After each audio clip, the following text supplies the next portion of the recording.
Hi, welcome to my channel. I'm Anabrese, and today I'd like to do a video that is called How to Stay Mentally, Emotionally and Spiritually Balanced During Self-Isolation. I'll probably touch a little bit on physical well-being as well, but for the most part I kind of just wanted to focus on, the mental, emotional and kind of spiritual well-being for this video anyway, because that's where many people are being challenged, I guess, during this time especially. So I've got 10 ways here, 10 tips for you, and these are just things that I've learned myself through my own journey, and they help me, and also I just feel to share them with you today. I'm not telling you what to do or anything, but just making suggestions. So just take what resonates with you and, leave the rest or ignore. But I hope this helps you, and, you can post comments later on if you want to ask any questions or anything. So number one, I've got meditation and breathing. So meditation, we're not really surprised at that one. So meditation for me is the number one. It's the way to connect with source, it's the way to clear the mind, clear the cobwebs by slowing down the breathing. And I've put deep breathing as well, because if you don't meditate, what I'm suggesting is that, even just taking a few deep breaths throughout your day now and again will actually really help, because breathing oxygenates the body, alkalizes the blood, so it helps us to kind of stay in a bit more of a calmer place. So I've got, because through this connecting with your own divinity, connecting with source or higher intelligence, the higher intelligence that brought you here, that is communicating with you all the time, is very grounding. So it's very grounding. It's just, you're really just connecting with that innermost sense of me, as in you, who you are. So it's that connection with yourself, which is going to give you the stability, mentally and emotionally, when you calm everything down and just take that time to breathe and silence the mind, silence the world for a little while. It's like switching off all information, because at this time we're still being bombarded with a lot more information, and we're still communicating on our mobile phones, we're still watching TV or Netflix or whatever it is, or so it's very important what we do with our focus, with our minds, because we can still become really overwhelmed. And what we take in emotionally, mentally, affects us emotionally. So, if we're taking in too much negative news or information that doesn't make us feel good, then that's going to kind of like knock us out a little bit on the emotional stability level, our emotional well-being. So what we're trying to do here is really set up the conditions, that are going to provide that stability, that are going to honor our own, well-being. So let's see what we've got next. So number two, I've got time in nature. So this is again another quite obvious one. When we're out in nature, we're connecting with the earth. We're getting the fresh air that we need, lots of oxygen, fresh air. And what I've put specifically is listening to bird song and observing bird behavior, because no matter where you are, if you're in a city or a town, even if you go on a walk, you're generally going to hear the birds and the trees, you're going to see pigeons. If you're at the coast, you're going to see seagulls. And why am I talking about this specifically? Because at this time of year, it's still springtime. And by watching animal behavior around us, especially wildlife behavior, it's very grounding, because we're seeing what they're doing. They're still busy, they're nesting, they're preparing for the new life that's coming in. And I think this is really important, because you know, what's happening is that the old world is dying. You know, the old world is being dismantled before our eyes. But we have an opportunity to create a new world, you know, a new earth. And I don't want to get too esoteric and new agey about it, but you know, we are going to be moving forward from this space that we're in at the moment to create something new. So there is going to be something that will manifest out of this situation, and we've all got an active participant role in that, and what we want it to look like in the future. So the birds watching spring and the behavior is just a reminder saying, look, you know, life is going on here, and you know, new life is coming in. There's going to be chicks born and eggs hatching, and I think it's just very grounding to connect with that energy, and listen to bird song as well, because they're like, they don't know about isolation, they don't know about quarantine. They're just singing the joy of the day. You know, they're in that, they're connecting with the joyful well-being. They're not listening to the BBC News, you know, so they're unaffected by what our human selves are going through, and what we're picking up on a sort of informational level. So the birds are free from all of that. You know, wildlife is free, and so I think that connecting with wildlife is really important. So I noticed that also Spring Watch is on the TV here in the UK. So even watching a program that's about the springtime and is observing the behavior of wildlife will really take your mind off everything. You know, when you start watching, you know, because we go down to that sort of like, you know, miniature level, microcosmic level, you know, and watching, you know, how the animals do things, and it takes us into another kind of world. It takes us into their world a little bit, takes us into the natural world, and gets us away from a lot of what's going on in the world, you know, on a sort of psychological level at the moment. And also flowers and plants, you know, just watching the buds are coming up, and the flowers, you know, colors are so important as well for stimulating. You know, when we look at colors, it's not just looking at colors, it's like it activates parts of our brain neurology, so our neurons, I should say. So color and flowers, and just seeing something of beauty, you know, really observing the beauty around us. So what's really essential at this time is what we're doing with our focus. So if we can observe the beauty around us and what's really positive that's going on at this time, it's going to be really helpful, I feel. And being with our animals and our pets, you know, though, if we do have pets, then being with your dogs and your cats and goldfish, and you know, this time that we're spending more at home is giving us the opportunity to really spend time with our pets and animals. So really appreciating that, you know, and kind of, you know, I guess just honoring it, knowing that you've got more time to do that. The next one, I've got number 3, I've got sound healing frequencies. And this is kind of touching a little bit on the bird song, because bird song is extremely high frequency. It's extremely high vibration. Joy is the highest vibration on the planet, you know, and love. So when you're listening to the bird song, you're connecting with that joy. If you can really take some time to feel this, not just listen with your ears, but listen with your whole body, you know, listen with your heart, listen with your solar plexus, really feel the bird song, and that frequency is going to like be very, very nurturing for all of us. So sound healing frequencies such as like 528 hertz, which you can look up on YouTube. In fact, I'm not sure if you can hear it in the background, but we've got 528 hertz playing at the moment. I know I muted it for myself when I'm doing this video, but I think you might hear it. So it's a very positive frequency. It's known as the love frequency. It's part of the solfeggio frequencies that are in tune with nature. If any of you are into the sound healing, so you can look up the 528 hertz on YouTube. It's often accompanied with beautiful imagery as well.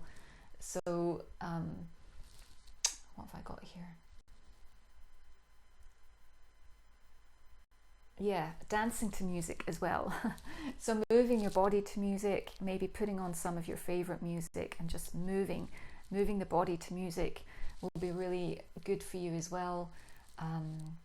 And grounding, you know, and it's just good to do physical exercise, which I'll focus on a little bit more on the body, but I'm kind of just focused on mental, emotional well-being at the moment.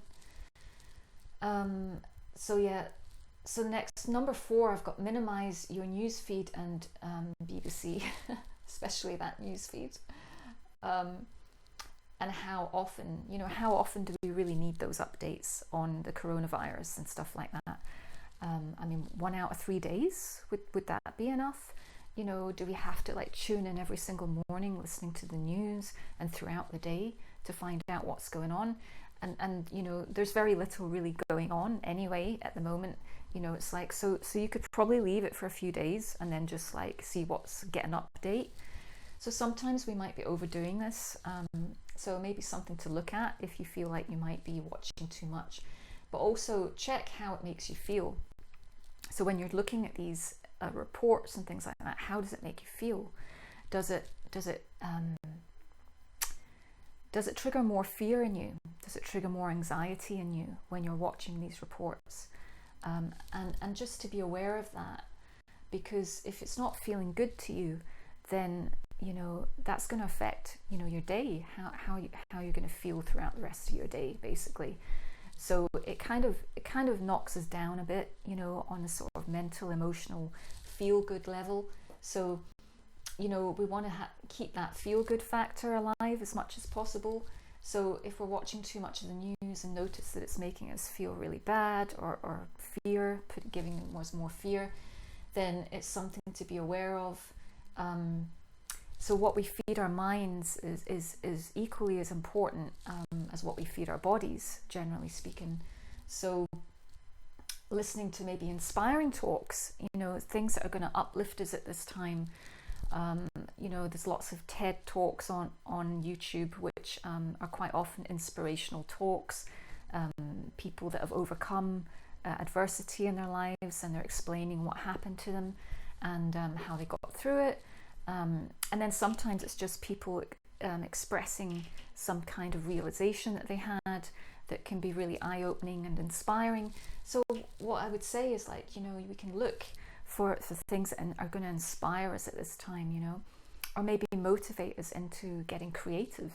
Because when we feel good, you know, everything's going to, like, it's like a trampoline, you know, we're going to bounce off from that feeling state of feeling good into other things. So even if we want to create this beautiful, magical new earth, then, you know, the foundation is that our own frequencies, our own vibration to be feeling good, and then kind of like rebounding off that into, you know, this new creation, bouncing off and creating, taking that energy with us into the future. So minimize news feed. Part of that I've got is watch your phone use. Watching the phone use, as I say, I'm not telling you what to do. Everyone's got free will. I'm just making some suggestions or things that we can look at that would directly affect us mentally, emotionally, for our greater well-being and to feel better. So, you know, because we're not going out as much, because we're not interacting so much on a social level, on a physically social level with people, you know, we are turning to our phones, we're connecting more online, we might be using our Facebook Messenger a lot more and stuff like that. And I'm just saying, you know, it's easy to get very heady, to get very in our heads at this time by staying plugged into our computers and our mobile phones and the television and Netflix and all these mentally activating sources. So what I'm saying is just, you know, not to overdo that. Be aware of your usage of that, because if we overdo it, you know, it might be an idea just to switch your phone off for a day and really use this space, this time, you know, have a retreat day where you're not actually going to engage with any of that either. And the thing to be aware of as well is that, you know, people might be feeling quite stressed as well, and expressing that. So we've got to watch our communications. Triggers can happen more easily at this time. So if you notice that, you know, there's drama going on in a connection, you know, it might be better to stand back a little bit and just, you know, let it cool down for a couple of days, and be aware that, you know, people's stress levels might be higher, just because they're not having certain basic needs met, like that physical, social connection with somebody, being able to hug someone, which is really important for a lot of our, you know, well-being. So these things ground us, you know, conversations with friends, being out with people, there's a grounding effect of that as well. So that's why, you know, connecting with source, meditating, is going to give you that, you know, that inner peace, that connection with your own self-love. It's like giving yourself a big hug, in a sense, you know, having a bath in, you know, the beautiful light of yourself, the beautiful light of source connection. So that's like really nurturing. What else? So what to watch that we don't overstimulate ourselves mentally, because other distractions are being cut off. That's what I'm saying. There's a lot of things that are being cut off from our lives at the moment. So it's just watching what we're doing with our attention and focus, you know, because if we go more into the mental body, then we're going to get mentally overwhelmed. So it's getting that balance between what we're doing mentally so that we can keep our emotional body in balance as well. And then I've got number 5, I've got phone a friend or video chat. So, you know, I'm not saying like, you know, disconnect from people, you know, on social media, but the writing thing and constantly just like wording and texting and things like that, that's very mental, because we're kind of like thinking and talking at the same time. But actually, like a video chat or a phone call is a bit different, because it's kind of flowing out of you in the moment. You know, you're not sort of like, it's not so much mental engagement, it's a little bit more balanced, because you're in the moment, you're listening to what someone else is saying, and then that's like bringing up something in you, so it can come from within. The inspiration can come from within. So we kind of inspire one another through our social conversations. We're not just like all in the head, you know. I mean, sometimes we are, but like, you know, generally speaking, there's a sort of physical, energetic connection going on as well when we're in person. So it's a bit less heady than just constantly like emailing and texting. So phoning a friend or a video chat is actually going to expel some of that mental energy and, like, you know, be grounding and also give you that physical, a little bit of a physical connection, even although it's not in the physical, but it sort of energetically is. So if you know what I mean by that. So that was suggestion 5. And then number 6, moving on, we've got how can you serve community or friends, for example, making soup to share or volunteering. So this was really just looking at ways of being creative. It might not be to do with being of service in the community. It might just be to do with playing your guitar, you know, writing a new song, or doing, you know, making a picture, doing something that's very expressive, playing with your children, baking a cake, you know, that kind of thing. So basically getting into some sort of creative, channeling your energy into creativity, creative outlets is going to be really, really good for you at this time, good for all of us, and also sharing that, you know, with one another. I mean, what I noticed at the beginning, once we went into this kind of quarantine thing, and then people did start getting really creative, and they were doing things and making little videos, and, you know, we were getting, our sense of humor was coming into it, and we were starting to inspire one another and making fun even a little bit of the self-isolation, quarantine rules and things. So, you know, being of service, you know, asking yourself, how can I be of aid, or how can I assist others during this time? Because I'm pretty sure, you know, all of us have our gifts to share with the world and contribute in a positive way to creating this new earth. So, it's a good idea just to step back and say, you know, what's my role here? You know, how can I contribute in moving forward and creating a better world for everybody? So, and that can, as I say, be on a just the level of like, you know, phoning a friend, you know, and just checking in with them and see how they're doing.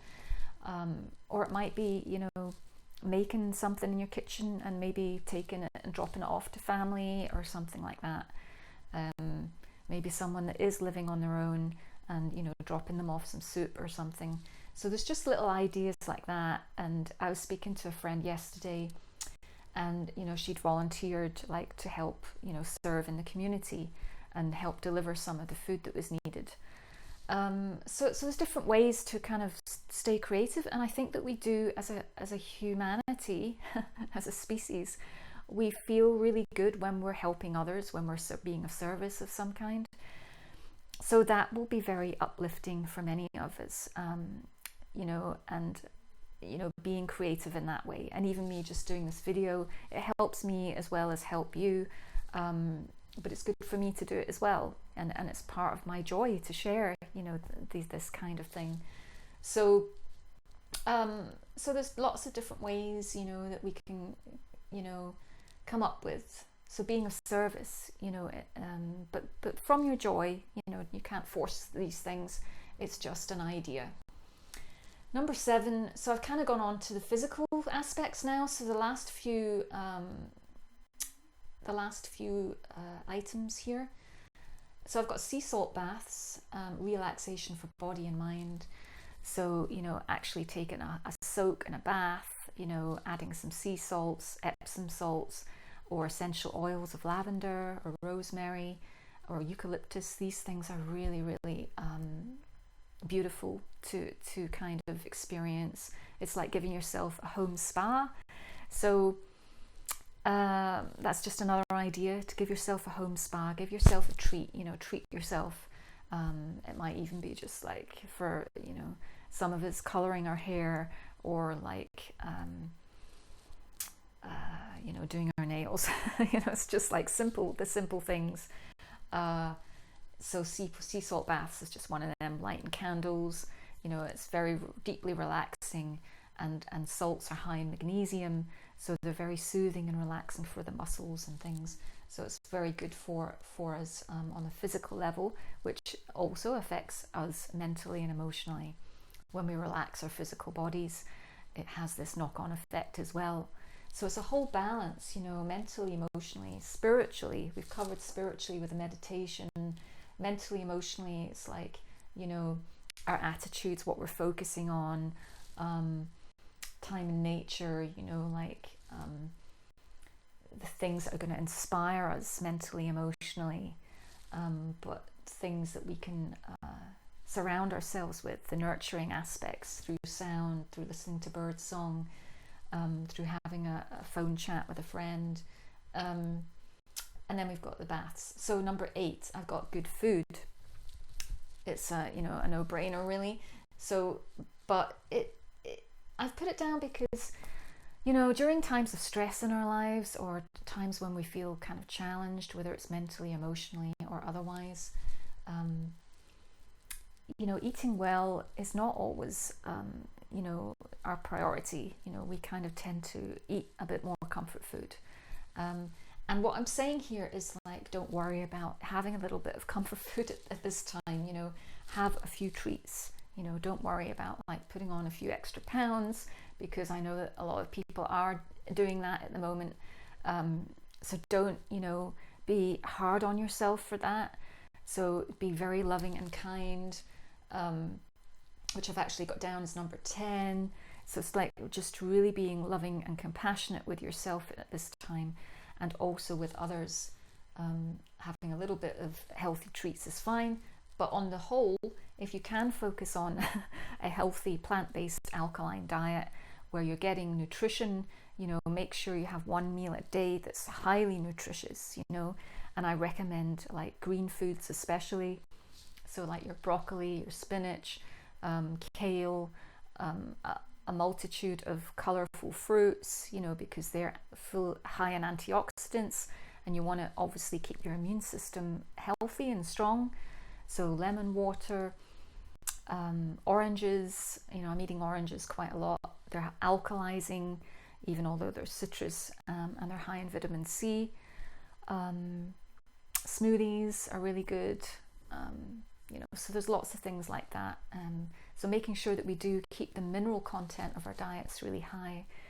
So the foods that have got the highest minerals in them are normally like the rich dark leafy greens, oranges, olives. Can't remember them all because I used to be a raw foodist, so I was really highly focused on nutrition, which I still am. So what I'm doing is just like having more salads, raw salads, but then I'm having, a little bit on the side of other foods. I might even do another video just on alkaline diet and foods and how it affects us mentally and emotionally. So yeah, good food, because we want to keep our brains, clear and have the clarity to be creative and enjoy what we're doing.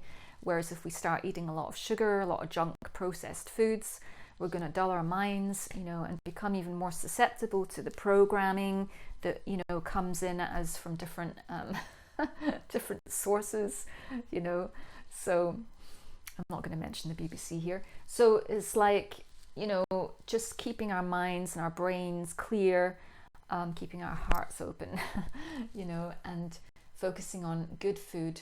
I'm going to just add into the good food the wild foods. If you can eat some wild foods that grow locally, that's a very good way of connecting to the land, connecting to nature, connecting to the earth energies.